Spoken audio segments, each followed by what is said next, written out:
네, 전국의 가장 뜨거운 현안을 여야 의원 두 분과 이야기 나눠보는 최고의 정치.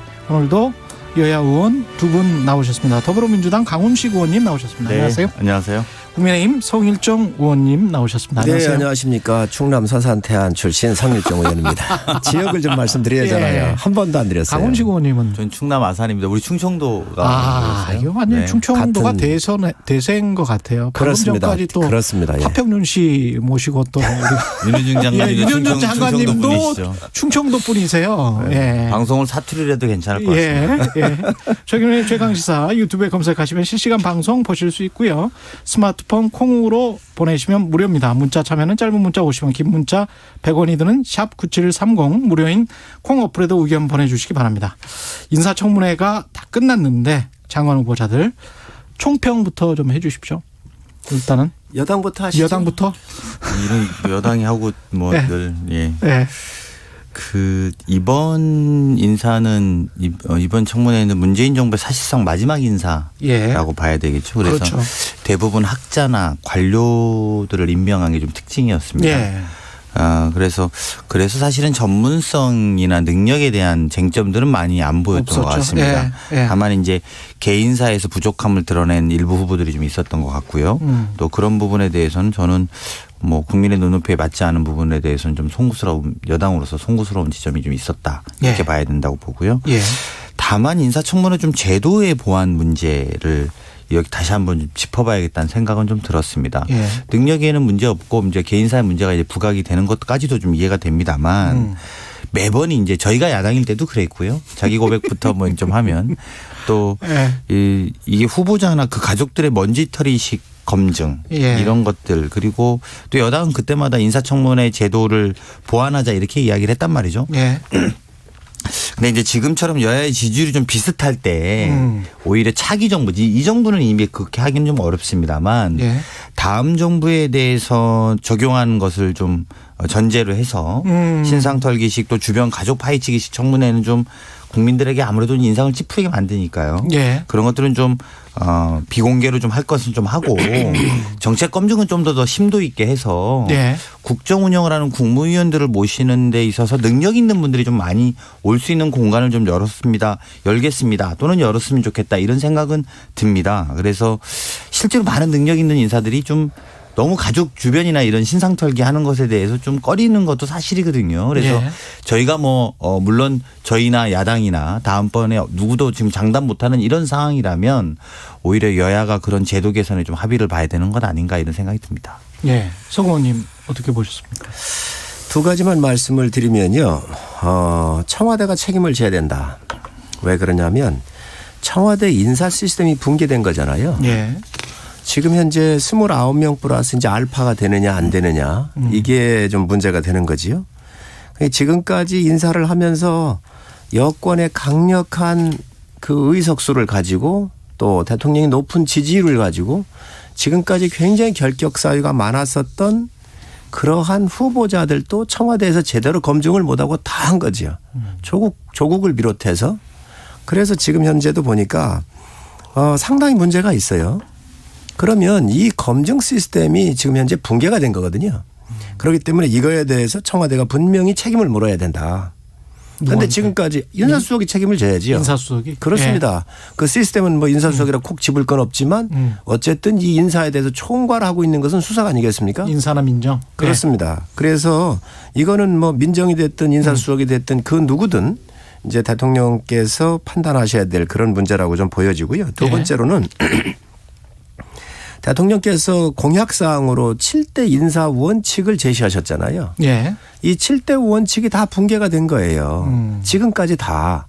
그러면 이런 부분에 대해서 이 원칙이라고 하는 것은 국가의 기둥인 겁니다. 이 정권의 기둥이에요. 이 정권이 5년 동안 국가 운영을 할 때의 인재를 선발해서 쓰겠다라고 하는 대통령님께서 제시하셨던 기준이거든요. 예. 이게 지금 부합하지 않고 다 무너졌거든요. 그나마 이번에는 그래도 공직자 출신들 중심으로 해서 많이 했기 때문에 안정감이 있었다 이렇게 봤는데 거기서 보니까 또 임혜수 후보자 같은 경우는 뭐 공사를 구분하지 못하는 또 남편을 위해서 뭐 이 제2의 조국이라고 하는 그런 별칭을 얻을 정도로 지금 심각한 문제를 지금 노정이 됐기 때문에 너무 말씀하시는 겁니다. 예. 이에 대해서 책임을 네. 져야 한다라고 생각을 합니다. 이게 지금 청문 보고서 채택이 오늘 마감인데 국민의힘 같은 경우는 채택에 동의는 안 하는 겁니까? 저희가 지금 5명의 후보자가 있었잖아요. 예. 당일날 그 노동부 장관 같은 경우는 당일날 저희가 다 해줬죠. 했고. 산자부 장관도 해줬고. 산자부 장관. 저희가 발목 잡는 게 아니에요. 좋은 후보는 언제든지 하고.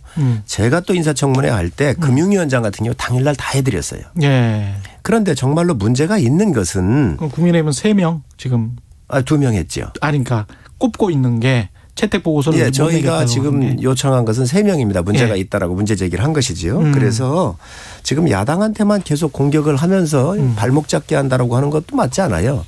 저희가 할 건 다 해드린다는 거죠. 예. 그래서 이 시스템에 대해서 다시 한번 점검을 해봐야 되지 않나 생각을 합니다. 그 여당의 지도부가 청와대에 네. 한 명은 낙마시켜야 되지 않냐. 2명 중 이런 의견을 전달은 하긴 한 겁니까? 뭐 1명, 2명 그런 이런 보도가- 이야기 그것까지는 뭐 예. 확인이 안 됐는데 이제 어제 저녁에 고위당 정청을 일요일 날 저녁에 하는데요. 예. 아마 인사청문회에 대한 이야기가 있었을 거라는 예측이 많고요. 예. 뭐 아마 그렇게 봐야 되겠죠. 예. 중요한 문제니까. 근데 이제 오늘 저희 당은 또 2시에 의원총회를 엽니다. 아마 이제 그런 과정에서 최종 의사 결정, 의견 수렴 예. 이런 것들 아마 하게 될 거고요. 그렇게 되면 좀 입장과 윤곽들이 드러나지 않을까 이렇게 생각이 듭니다. 강훈식 의원님은 어떠세요? 개인적으로 그 2명 중에 1명인가 아니면 2명 단가 아니면 국민의힘 주장대로 3명인가 어떻게 보십니까? 저는 3명 다 가기는 어려울 거다. 3명 다 가기는 어려울 어렵다. 거다 이렇게 예. 보는 거고요. 다만 이제 전 이런 이런 걱정들은 좀 그러니까 있습니다. 이게 야당 입장에서는 아무래도 단점들을 부각시키는 게 맞다라면 여당 입장에서는 또 이런 장점들이 아쉽다 이런 것들이 사실 좀 제가 말씀을 잠깐 드려야 되겠다는 생각이 예. 드는데요. 임혜숙 후보자는 여성 저희들이 장관 찾기가 참 많이 어렵습니다. 그래서 그런 부분에서 좀 지켜봤으면 좀 좋겠다, 지켰으면 좋겠다 이런 마음이 있고요. 예. 노영욱 국토부 장관 후보자 같은 경우에는 사실은 국토부가 그렇게 중요함에도 불구하고 업무 공백이 큽니다. 김현미 장관 이후로 사실은 2번의 장관이 임명됐는데 한 번은 아예 인사청문회 단계에서 떨어졌고요. 그렇죠. 그리고 2번째 장관도 사실상 한 달 정도밖에 하지 못했고 예. 그리고 부동산의 문제들은 이렇게 되게 어려우니까 예. 특히 이제 우리가 뭐 정치인이라든지 이런 분들이라면 야당도 좀 쟁점 삼아서 문제 삼을 수 있습니다만 관료 출신이란 말입니다. 그러면 이제 정치적 의미보다는 지금까지 좀 일들을 좀 잘 처리해라는 수준의 임명 아니겠습니까? 예. 이런 것들로 보면은 좀 저희들 좀 양해해 줬으면 좋겠다 이런 관점들이 있고요. 예. 그리고 또 우리 해수부 박준영 장관 후보자 같은 경우에 예. 후보자의 전문성이나 능력보다는 어쨌든 이제 부인의 부적절한 행위, 커피잔 관련된 이야기죠. 그렇죠. 그런 것들이 예. 이제 도자기. 예. 국민들의 눈높이에 맞지 않은 부분에 대해서 이제 질타를 받고 있는 건 아니겠습니까? 예. 그런 거에 비하면 또 본인의 또 해운협회라든지 아니면 해수부 노동조합이라든지 이런 데는 좀 빨리 임명해달라는 오히려 박준영 후보자를 환영하고 임명해달라고 하고 있단 말입니다. 관련된 단체에서. 근데 이런 부분이 많이 아쉽다. 그러니까 이런 부분이 좀 아깝다. 이렇게 표현해야 될까요? 그래서 예. 물론 뭐 100에 100 다 마음에 드는 분들을 좀 찾았으면 저희도 좋겠습니다만 또 그런 부분에 안타까움이 있다 이런 말씀 좀 전해드리고 싶고요. 예. 남은 기간 저희들도 국민의 눈높이 또 국민의 목소리 좀 들어서 판단하겠습니다만 개인적으로는 셋 다 가는 건 조금 힘들 수도 있겠다 이런 생각은 듭니다. 김부겸 총리 후보자 같은 경우에 하태경 의원이 이런 이야기 했어요. 화끈하게 통과시켜드리자. 근데 국민의힘에서는 이제 청문 보고서 채택이 부정적이다는 이야기도 나오고 있는 것 같은데 초기와는 약간 좀 다르네요. 지금 현재 저희가 볼 때는 하여튼 이 3명의 장관 후보자하고 총리가 연결돼 있잖아요. 연동돼 있습니다. 그렇습니다. 연동돼 네. 있습니다. 왜냐하면 총리는 또 그 국회에서 국회의원들한테 신임을 묻는 절차가 또 남아 있는 것이지요. 그렇죠. 예. 네, 그렇기 때문에 저는 오히려 청와대가 인사 시스템에 이게 문제가 있다 과거부터. 그렇기 때문에 이 시스템에 대해서 좀 문제에 대해서 인식을 정확하게 하고 또 부실 검증했거나 그런 추천을 잘못한 사람들에 대한 책임을 묻고 그리고 이 장관들에 대해서 좀 정리를 한다고 하면 야당이 움직이기에 상당히 좀 전 여유가 있지 않나 이렇게 좀 생각을 하고요. 또 야당 입장에서 문제 제기하는 건 그렇습니다. 김부겸 후보자 저 개인적으로 볼 때 굉장히 훌륭한 분이십니다. 뭐 그렇게 인색한 평을 할 필요가 없을 정도로 예. 아주 괜찮으신 분이신데 예. 이제 문제는 그거죠. 지금 이 정권이 1년도 안 남아있는 대선과 또 지방선거도 있는데 과연 정치적 중립성을 담보할 수 있는 사람으로 가고 있는 것인가. 예.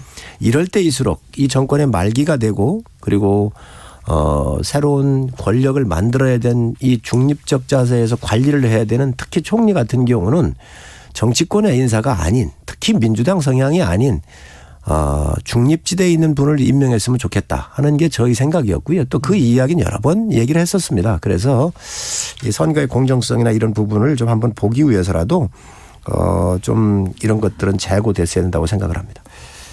예. 강훈식 의원님. 그게 이틀간의 국무총리 후보자를 검증하는데 정치 철학도 비전도 정책도 아니었고 주로 예. 쟁점은 사위 재산 문제였다라는 것에 대해서 매우 유감스럽다. 예. 이렇게 생각이 들고요. 사실은 저는 야당 주장이 다 맞다 하더라도 가족이나 주변에 대한 의혹 제기하려면 무엇보다도 후보자의 연관성에 대해서 이야기해야 되는데 그건 없이 예. 후보자 딸의 가족 이렇게 표현하더라고요. 그러니까 이제 그게 유일한 연관성입니다. 그러니까 사위인데 결과적으로 보면 예. 그것 때문에 부적절하다고 하는 거라고 전 보여지는데 잘 동의하기가 좀 어렵다는 생각이 들고요. 예.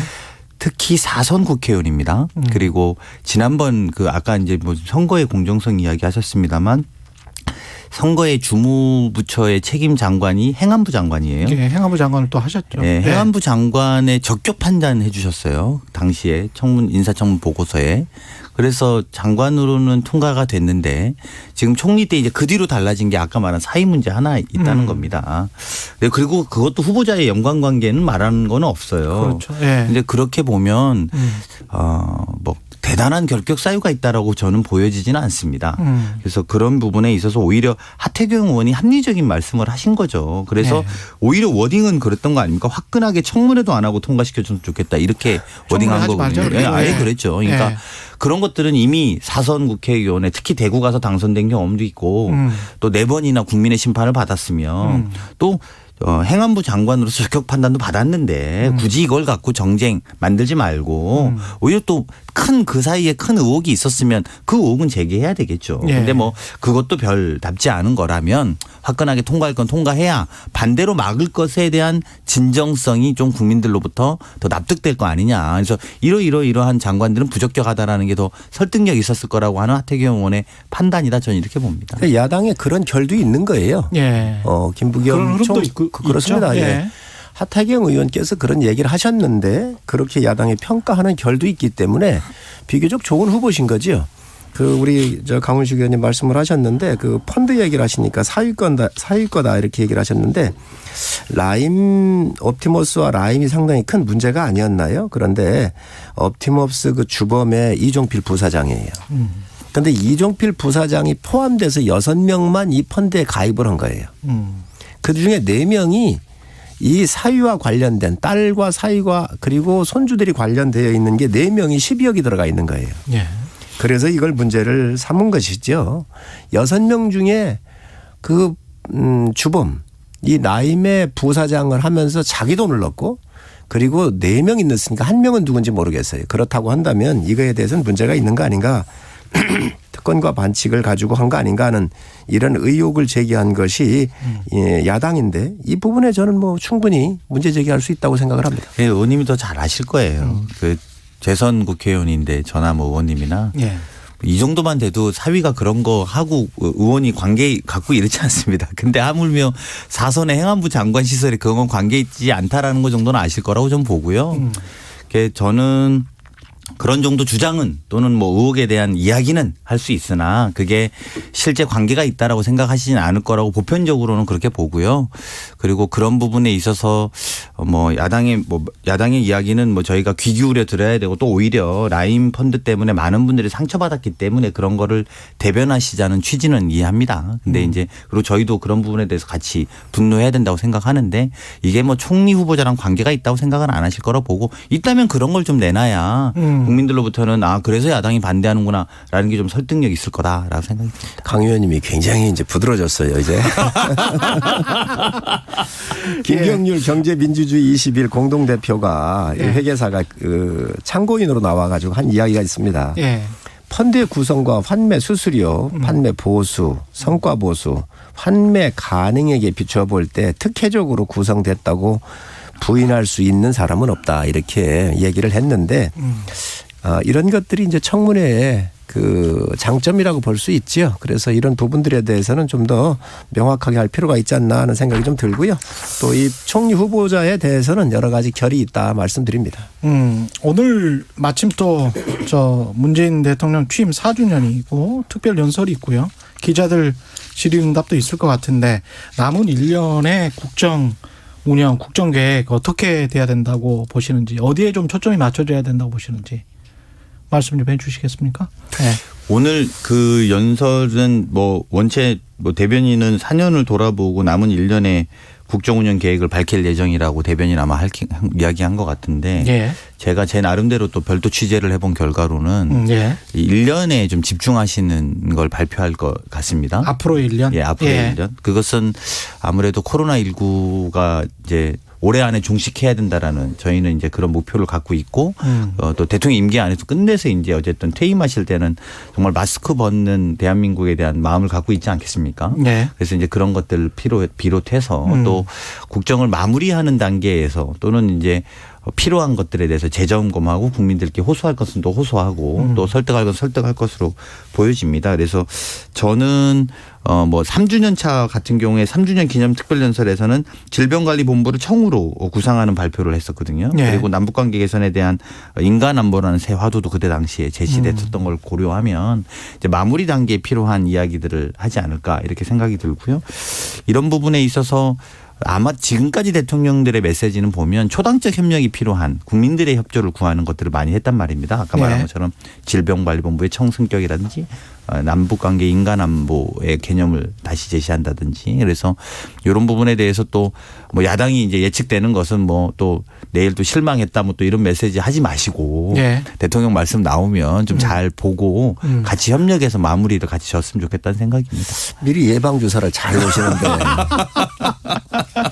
저는 4년 동안 대통령께서 국가를 이끄시면서 많은 문제가 있었다고 생각을 합니다. 과연 국민들한테 지난 4년의 성적표를 내놓으시면서 심판받을 수 있을 만큼 얼마만큼 하셨는지 한번 우리가 진솔하게 한번 보는 시간이었으면 좋겠다. 저는 대통령이 그동안 일을 여러 가지 하면서 못했던 것들에 대해서 인정하는 것도 전 좋은 방법이라고 생각을 해요. 그래야 마무리가 되지 않겠습니까?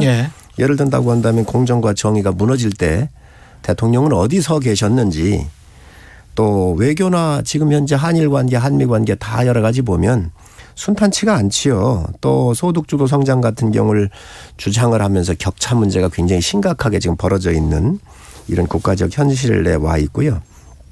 또 부동산 폭등에 의해서 25번, 6번의 이 대책이 나왔어도 못 잡고 지금 전세 대란을 내놨었던 것들이 이 정부의 아주 아픈 실정이지요.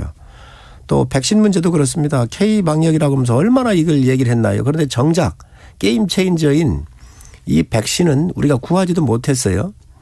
그래서 늦게 4, 5개월 늦게 이렇게 구해가지고 지금 써놨는데 지금도 가뭄이 계속되고 있잖아요. 백신 가뭄이.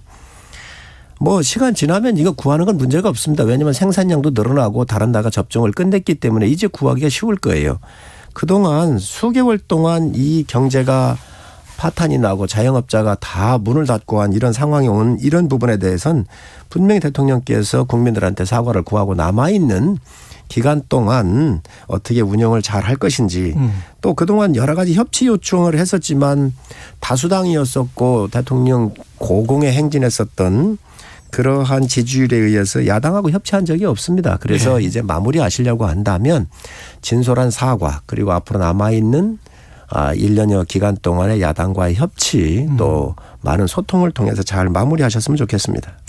국민의힘 현안으로 좀 들어가 봐야 될 것 같은데요. 차기 당대표 뽑을 전당대회 준비 중이고 뭐 여러 후보들이 나오고 있습니다. 당대표에 이준석 전 최고 그다음에 김웅 의원 같은 경우는 김종인 전 비대위원장이 뭐 지원 사격을 하고 있다는 이야기가 있고 홍준표 의원은 막무가내로 나이만 앞세워서 당대표 하겠다는 것은 무리다. 뭐 이런 이야기를 하고 있는데 어떻습니까? 국민의힘 당대표 내부 사정은 어떻게 돌아가고 있습니까? 예. 우선 뭐 경험 많은 분도 좀 나와 계시고요. 또 오늘 주호영 대표 나온. 예, 저도 뉴스로 봤습니다. 예. 또 30대, 40대를 대변하는 이런 젊은 세력들이 나와서 당의 역동성을 좀 많이 불어넣고 있다. 예. 그리고 또 이러한 2030 세대 또 40대, 50대 이런 분들을 많이 대변하는 분들이 나와서 이야기하는 것이 저희 당의 어떤 가능성을 보여주는 거 아닌가 생각을 하고요. 예. 또 이런 분들이 많은 역할을 지금 하고 있습니다. 그래서 젊은 당으로 이미지도 좀 탈바꿈하고 있고 또 경륜인 분 계신 분들이 나오셔가지고 앞으로 대선 판에 많은 역할을 또 좀 하시지 않겠나 이런 생각을 갖고 있습니다. 강훈식 의원님은 어떻게 보시면 만약에 주호영 의원 나오시고 이제 나경원 전 의원도 나올 것 같은 그런 분위기인데 그러면 김기현 원내대표가 있단 말이죠.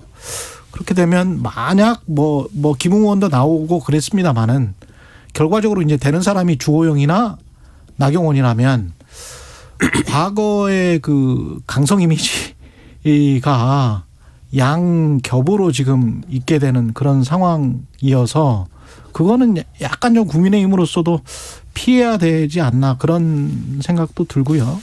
예. 저는 야당에 대해서 이렇게 야박하게 평가 안 하려고요. 예. 우리 성일종 의원님 매일 우리한테 야박하게 평가하셔갖고 우린 야박하게 안 하려고. 예.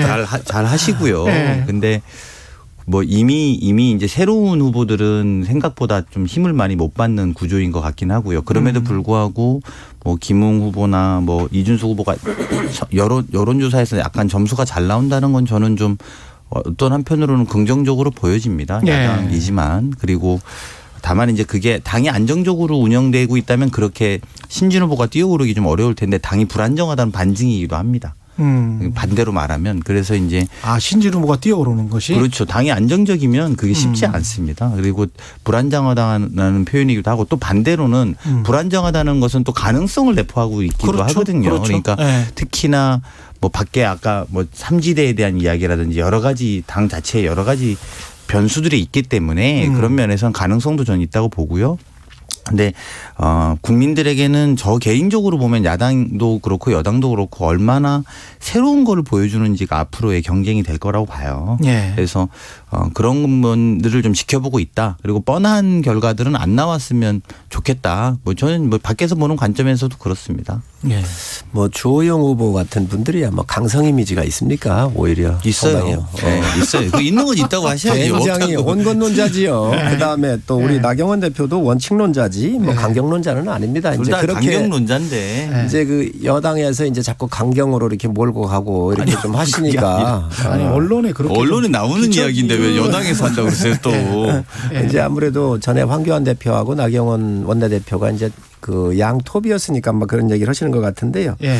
아마 그 얘기를 하고 싶을 거예요. 영남의 어떤 그 이야기는 하고 싶지 않아가지고 제가 그 일부러 막 돌려서 이야기한 거예요. 예. 그렇게 얘기를 하는데 예. 문제는 그겁니다. 앞으로 예. 지역적 개념으로 자꾸 얘기를 하시는데 저는 그 동의할 수가 없습니다. 원내대표는요. 국회의원들 101명이 뽑은 거예요. 원내 전략을 하기 때문에 지역 고려나 이런 걸 안 합니다. 그럼 뭐 민주당도 마찬가지지만 누가 대여 투쟁을 잘할 것이며 정부하고 각을 잘 세울 것이냐 그중에서 누가 경험이 많고 역량이 있고 전략적 마인드가 있느냐에 따라서 의원들이 정말 전략적 판단을 하기 때문에 예. 원내대표하고 지역을 함께 이렇게 믹싱하는 것은 굉장히 문제가 있다고 보여지고요. 예. 그렇겠다. 또 이 지역 얘기를 하시는데 송영길 지금 민주당 대표 같은 경우 호남 분이세요. 고등학교까지 나왔어요. 예. 그럼 그분한테 호남당이라고 얘기를 할 수 있습니까? 아닙니다. 그래서 예. 지금 문제는 영남권에 당권을 주든 또 대권은 비영남권에서 가져가든 그런 큰 그림에서 우리가 당원들이나 국민들이 판단할 사항이지 지금부터 이 카테고리를 자꾸 영남당으로 이렇게 한다고 그러면 아니 우리 당에 100명이 넘는 큰 당으로 성장하는데 거기가 성장판이에요. 그렇지 않습니까? 저희가 패했었을 때. 그리고 이 큰 대선이라고 하는 판을 어느 분이 잘 링을 만들어서 주자들을 모셔올 수 있느냐 이런 역량이나 정치적인 식견 뭐 이런 것들을 좀 봐야지 우리가 그냥 영남이라고 해서 무조건 배제하는 것은 저는 오히려 여당이 좋아할 프레임 아닌가 생각을 합니다. 더불어민주당에서 대통령 그 선거 관련해서 후보자 경선을 좀 연기하자는 이야기가 나오고 있는 것 같고 그렇게 되면은 반 이재명 전선과 친 이재명 전선이 이렇게 나뉘어지는 거 아닌가 뭐 이런 이야기가 나오더라고요. 어떻게 보십니까? 지금 그런 이야기가 구체적입니까? 연기론? 예, 저는 경선? 뭐 일단 요 연기론의 핵심은 예. 대선 경선이 시작됐다 이렇게 보셔야 되는 거고요. 그리고 그거의 핵심은 삿바 싸움입니다. 삿바 싸움. 네, 그러니까 예. 정확하게 지금 누가 이길지 질지는 모르지만 예. 이 모래판 위에서 승자가 되기 위해서는 얼마만큼 삿바를 잡아야 되는지를 지금 다 기싸움하고 있는 거고요. 예. 뭐 룰 자체가 뭐 이쪽에도 맞고 저쪽에도 맞고 이럴 수 있습니다만 그것은 조금 더 그러니까 주장한 쪽이나 또 그건 안 된다고 하는 쪽이나 하자는 쪽이나 조금 더 좀 지켜봐야 되는 상황이 왜냐하면 예. 이렇게 이제 어쨌든 화두를 던졌으면 당원들이나 또 국민들의 평가들이 있을 겁니다. 그렇죠. 한쪽은 원칙을 이야기하는 것이고 또 한쪽은 또 달라진 상황에 대한 설명을 하는 걸로 시작된 거거든요. 근데 예. 본질은 대선 경선의 삿바 싸움이다. 이렇게 놓고 본다면 이것의 유불리를 떠나는 것 또는 유불리의 관점 또는 그것을 떠나서라도 국민이나 당원이 이 상황을 어떻게 보고 있는지가 중요하단 말입니다. 예. 그리고 그 자체가 저는 어떤 의미로 보면 캠페인의 시작이라고 봅니다. 그러니까 즉 바꿔 말하면 민주당 대선 경선이 이걸로 재미있구나라고 하는 것 자체가 저희로서는 저는 나쁘지 않다고 보기 나쁘지 때문에 않다. 이거는 좀 계속 토론하고 논의해봐야 된다고 생각합니다. 시간이 거의 다 가서 한 10초 남았습니다. 제가 예. 볼 때는 여당이 고륙상장이 시작이 됐다라고 생각을 합니다. 예.